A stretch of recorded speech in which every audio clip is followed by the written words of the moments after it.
For 2018, Mustang buyers have a choice of two performance packages, and we're here with both of them. The performance packages are wheel, tire, and suspension setups that change the trackability of the Mustang. Performance Package 2 is clearly a more trackable package than Performance Package 1, but how much faster is it, and is it worth it? And that's what we're here to answer.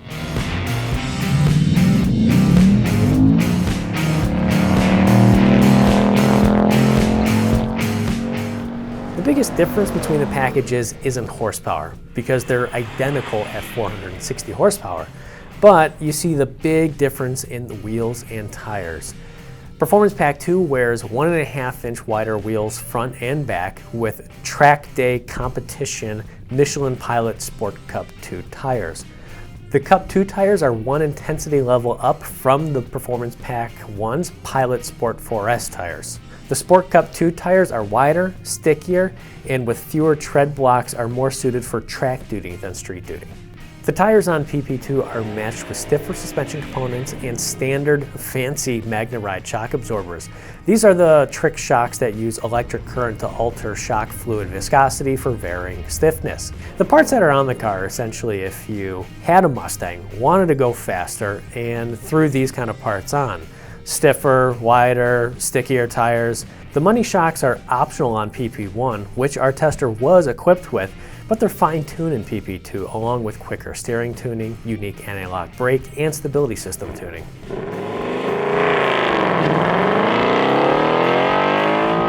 So here's the deal with the two Performance Pack cars we're testing. Performance Pack 1 has the 10-speed automatic transmission, so it's not exactly an apples-to-apples comparison. But the 10-speed is not out of place on the track. Once you're in track mode, it's really good. It downshifts quickly. It downshifts a lot of the time to the gear that you wanted to. There were only a few times at Gingerman where, I wanted one more gear. But it is really smart. It rev matches on downshifts. Overall, that 10-speed is not much of an hindrance to having fun on the track. Because honestly, in the Performance Pack 2, I mostly just stayed in third gear anyway. But the 10-speed, it's kind of a slouch on the street in regular modes. It's a little sloppy, it shifts slowly. The car with these tires and with the Performance Pack 1 suspension package, it works out here. It's pretty good. It's something that can split daily drivability and an occasional weekend track day if it's something that you want to get into. Is it the car that you want to do a track day every weekend in? No. But that's where the Performance Pack 2 comes in. Whereas the Performance Pack 1 is a nice daily driver that you could take to track days, the PP2 is the car that you want to take only to track days. Its drivability on the street is questionable. The super wide tires do not track well. The car is really high strung, really a handful, but here on the track is where it makes the most sense. And this is a track package after all, and it is just so good. It feels like a completely different car. You can feel the difference between normal, Sport Plus, and track in the PP2, and not so much on the PP1 car. It's much more noticeable when you're in track mode in the PP2 car. It hunkers down, it corners flatter, it's more responsive in the corners. It's very, very much at home on the track. While the brake hardware isn't any different than the Performance Pack 1, the wider tires in the front and the different ABS tuning makes a big difference in how this car brakes during high performance driving. When you're at the limits, the ABS is less intrusive, it's smoother, and it feels like you have more control over the brake pedal.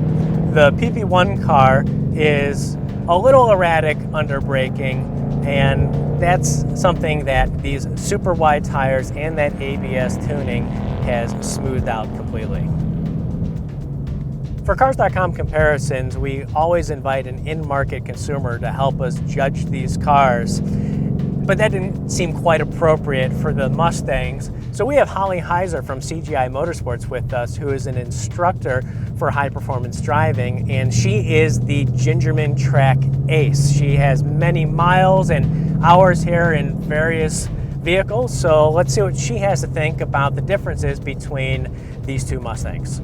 These Mustangs, they share a lot of similar parts, same engine. There's really not a whole lot of big changes, but the little changes that they made seem to be huge on the racetrack. Yeah, agreed. Yeah, especially in the brakes. Yeah, I had a lot more confidence in braking. I just had a lot more bite when I was coming into those, turning zones. Like, it had a lot more bite. I liked that.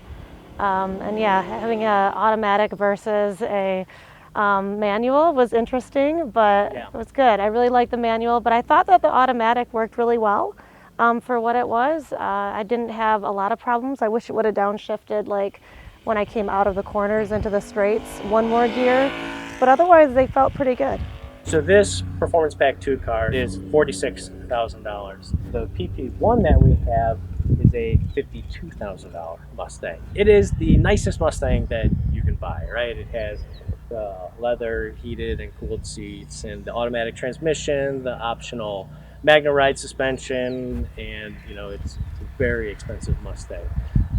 I think we still get a lot, but for $46,000, what this can do out there is really impressive.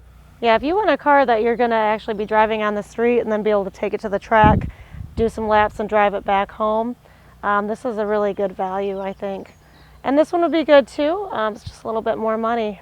So if you want more comfort on the street because you want that maybe 50-50, so you got 50%, you're going to be driving it on the track and 50% on the street, it might be better to spend a little bit more money and get a car that's a little bit more comfortable when you're out driving on the street, but that still performs pretty well on the track. So how fast was Holly? On Gingerman's 2.14 mile long course, PP2 was significantly faster than PP1, outpacing it by nearly 4.5 seconds with a 1 minute 44.9 second lap time versus 1 minute 49.3 seconds for PP1. And PP2 was essentially faster everywhere, with higher cornering speeds and being able to dive deeper in the corners. The only place where it wasn't faster was on the straightaways, where it was nearly identical between PP1 and PP2. On the drag strip, the role of who was faster than who was flipped, with the PP1 being the 10-speed automatic and putting a big gap between the manual transmission only PP2. We ran as fast as 11.9 seconds in this exact PP1 in the quarter mile, but the hotter and more humid weather kept us solidly in the 12s this time with a 12.2 quarter mile time. We don't apply correction factors for weather to our testing. PP2 was a full second slower with a 13.3 second quarter mile time, and we kept getting faster and faster and faster until we lost the track after rainstorms. The thing was, this was already the backup day for our testing after initial rainstorms washed us out the first time, so we just didn't get a chance to get any faster than 13.3 seconds in the quarter mile. In our braking tests of 60 miles an hour, the PP2's grippier tires really slowed the car much quicker than the PP1, with 6 feet shorter distance of 109 feet compared to 114.7 feet, which is a massive difference for not having any physical changes to the hardware of the braking system. The Performance Package 1 is a perfectly acceptable car to take on an occasional track day. Maybe once a year, you've got some buddies who have more serious cars you want to tag along. That car is just fine out there on the track. But if you're thinking to yourself, I have a 5-point harness at home and I'm not sure if it's going to fit in my next car, then this is the car for you. This is an extremely capable track package. It's got near race car tires on it, but you just want to make sure that your local racetrack isn't too far from your garage.